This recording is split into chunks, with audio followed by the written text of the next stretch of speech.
Hi, it's Carolina from Many Evenings. Let me show you today how to crochet the wattle stitch. Wattle stitch is my favorite crochet stitch. I use it all the time and I highly recommend it to every crochet beginner because it is super quick and easy to make.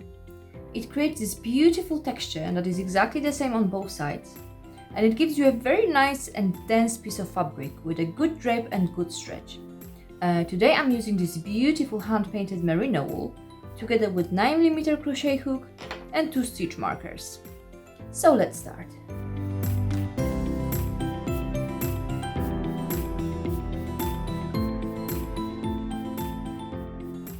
All wattle stitch projects should be started with a chain in multiples of 3. For my swatch sample, I'm going to chain 30. So let's start with a slip knot.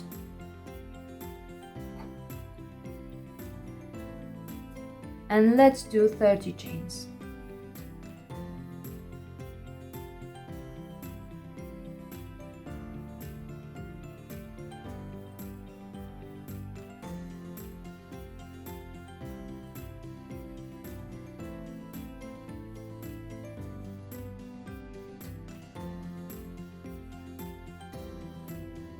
And 30. Okay, so now I'm going to place a stitch marker into the last chain I have made.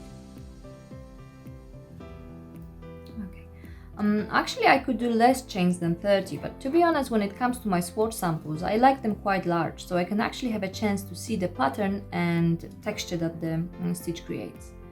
Now a quick note from me. Most of the time when I crochet, I like to do my foundation row by working into the back bumps of the chain. But you can do it your usual way, it really doesn't matter. The most important thing now is to work into the third chain from the hook.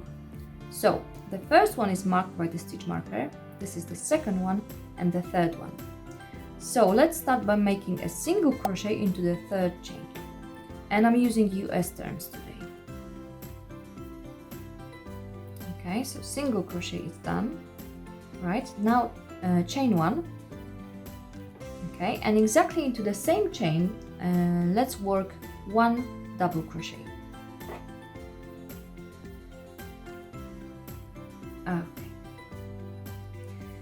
Right, so this is how it looks like.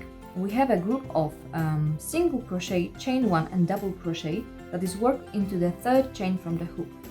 And this is the pattern that we're going to be repeating all the way across.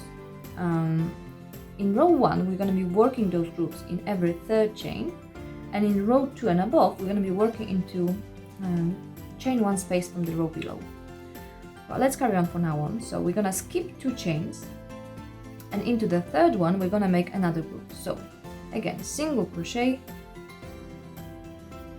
chain 1 and double crochet. Right? And again, skip 2 chains and work into the third one and make 1 single crochet, chain 1 and 1 double crochet. And again, I'm skipping 2 chains and I'm working into the third one and I'm doing a single crochet, chain 1 and double crochet.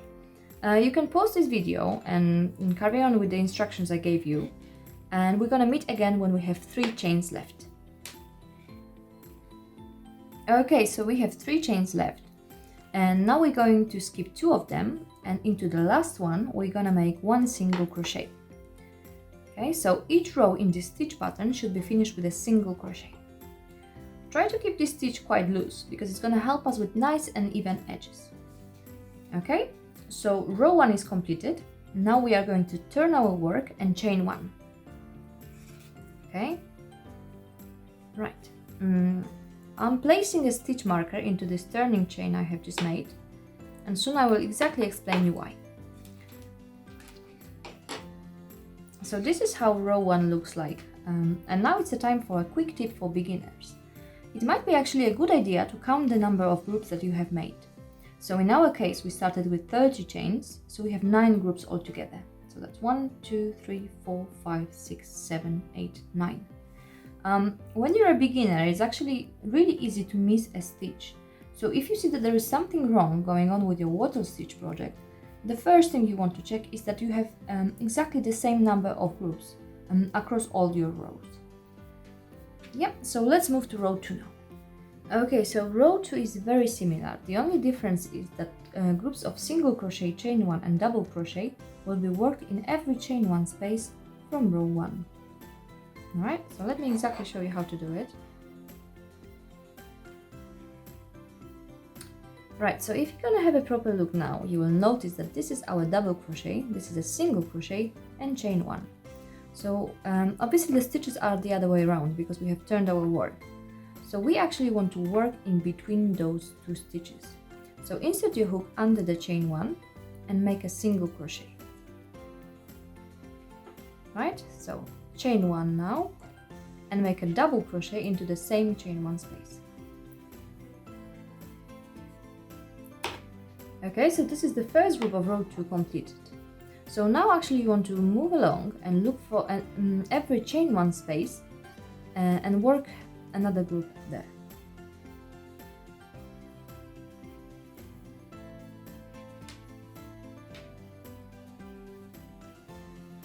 Alright, so this is another chain 1 space.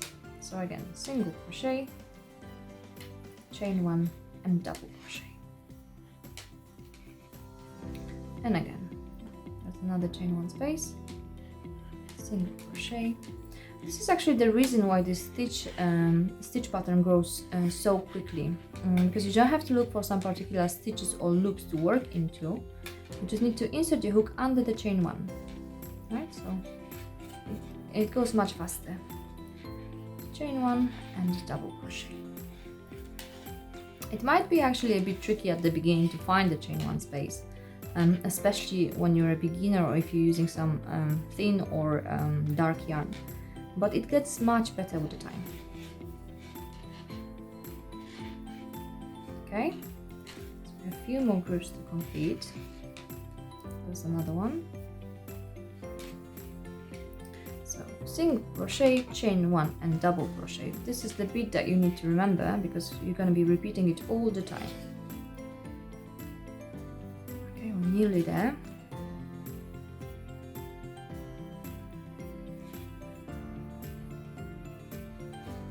Okay, and make sure to work into the last group as well. So single crochet, chain 1 and double crochet. Okay, so the last thing to do now is to work a single crochet into the turning chain. And that's really important. Always make sure at the end of your row that you are working into the turning chain. And this is the reason why I use stitch markers. So at the beginning of every row, when I make chain 1, I always place a marker there. So I know, so it's much easier for me to find this stitch later on at the end of next row and work my single crochet there. Okay? So 1 single crochet, and as I said before, try to keep it quite loose. Okay, and that's it. Now we're gonna turn our work and chain 1. And as you can expect, I'm gonna move my marker there.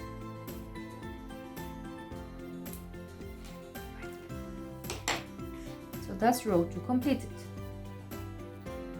All what's left now is to repeat instructions from row 2 until you reach your desired length. If it was too quick for you or if you need some more information, there is a link to my blog post about the wattle stitch in the description. You will find there a very detailed step-by-step photo tutorial and all information about the stitch itself. If you have any questions or problems, feel free to message me.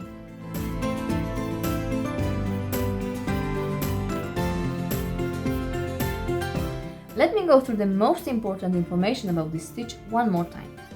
So first of all, you want to start your project with a chain in multiples of 3. This pretty texture is done by working groups of stitches, and each group is made of 1 single crochet, chain 1 and 1 double crochet. In row 1, groups are supposed to be worked in every 3rd chain, and in row 2 and above, in every chain 1 space from the previous row. You want to start your row 1 by working into the 3rd chain from the hook, and every next row should be started with chain 1 and finished with a single crochet into the turning chain. And as I previously said, try to keep your turning chains and single crochet stitches quite loose because it's gonna give you very nice, smooth and clean edges. And I think that's it. That's basically all you need to know about this beautiful stitch. I hope you have enjoyed this tutorial. I'd love to hear your feedback and see your swatch samples. And happy crocheting!